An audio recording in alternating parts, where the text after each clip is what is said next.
This one here is done in cotton, and this is sugar and cream, and it just takes a little bit. I mean, I have most of my skein of yarn here left yet, and I have one, and I could probably, I bet you I bet you I could get about 5 or 6 out of this, out of these for coasters. It's really pretty. So then I loved it so much as a coaster. I want to show you, and the reason I want to show you how to work up slip stitch through the chain is because that's how I'm making this one.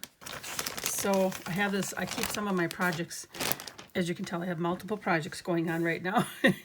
And on this one here, this is the same pattern as this, and this, and this, okay?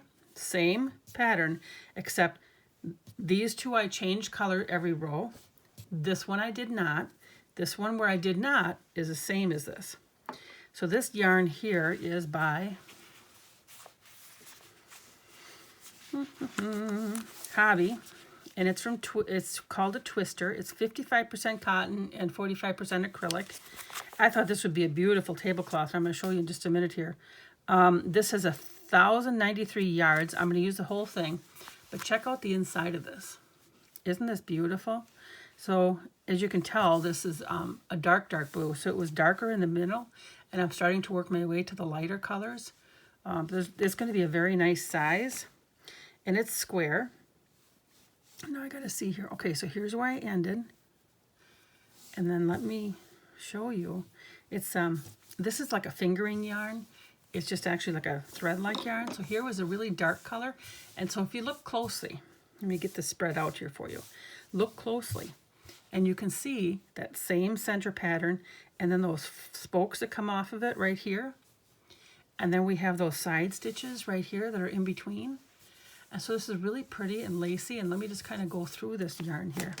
Let me just kind of work it up for you here. Isn't that pretty? And it's starting to go blue. I don't know if, hopefully you can see it on your end, on the camera here. But it's kind of a blue. You see that, how it's kind of a blue? And it's very light and lacy, and it leaves kind of like a scalloped edge, just like it does on that coaster. So if we take a look at the coaster, see how it has like a scallop looking edge? Now imagine that in a little bitty thread. And then here's my corner stitch, just like here, see? Here's a bigger version. Here's the corner stitch.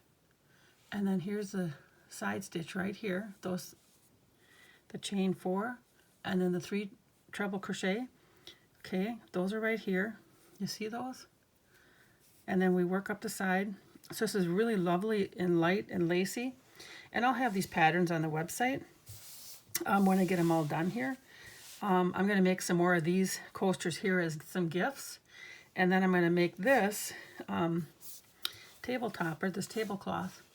I'm not sure what I'm going to do with it yet, but I just think it's really pretty and nice and lacy. And it just has, I like the nice directional look to the stitches, because they'll go this way, and then the next row goes this way, and the next row goes this way, and then the last row goes that way, and then we start back all over again. And you have like a center seam here, and this is where you've worked on that side, on those, you have the chain 4 here, and this is where you worked on that side post on each area. So there's 4 of those. You see that? Can you see that in there? But anyways, let me show you, enough show and tell. Let me show you how to, the only difference is right, we're not going to carry the yarn up the side. And I just got my yarn tangled here. Here we go. I don't know why every time I want to show something, I tangle my yarn. Okay, so we're going to, I need to get my right string. The nice part about it is when you don't change yarn, you don't have as much to weave in. So I just got done. I did my 12 single crochet in the middle. And then this first round, I did my chain 4, and then a treble, 2 treble crochet, and a chain 4, and then a slip stitch into the bottom, then a chain 4, a treble, 2 treble crochet, chain 4, slip stitch, chain 4, 2 treble crochet, chain 4, and slip stitch, and then one more repeat of chain 4, 2 treble crochet, and then chain 4 and a slip stitch here. So that's where I am now. This is the end of round 2. And so to do round 3, all we're going to do And I could squeeze I think I can get my hook in there. You're just going to slip stitch. Here's 1, because remember we did chain 4, so you would just slip stitch 4 times. 2, and this way you can't tell. 3, and then we're in that 4th chain. And when we changed color, when we did the changed color rounds,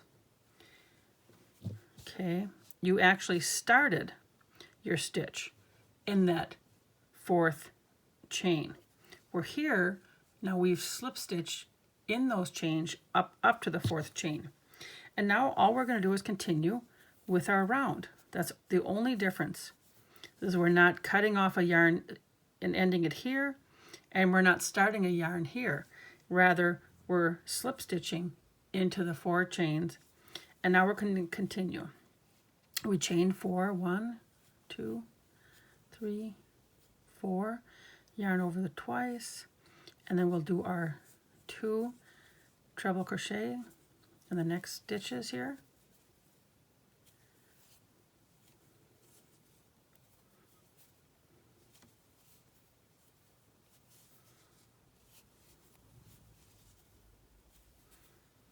There we go.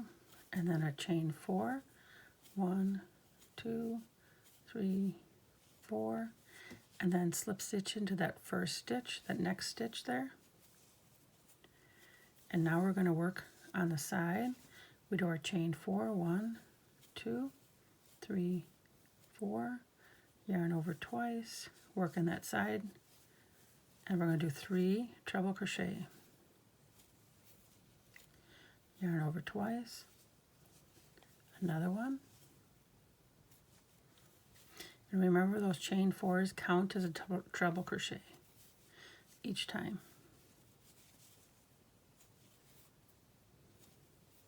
And we should have a chain 4 and 3 treble crochet. Do you see that?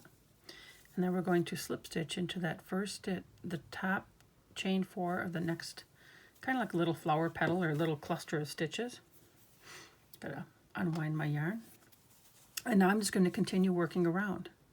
When I get to the next area here, after I've joined it and after I've done my work, then I'm going to slip stitch up into the top chain, and I'll continue with round 4. So hopefully that makes sense. All I'm doing is slip stitching and continuing with the pattern. Okay. And here we go.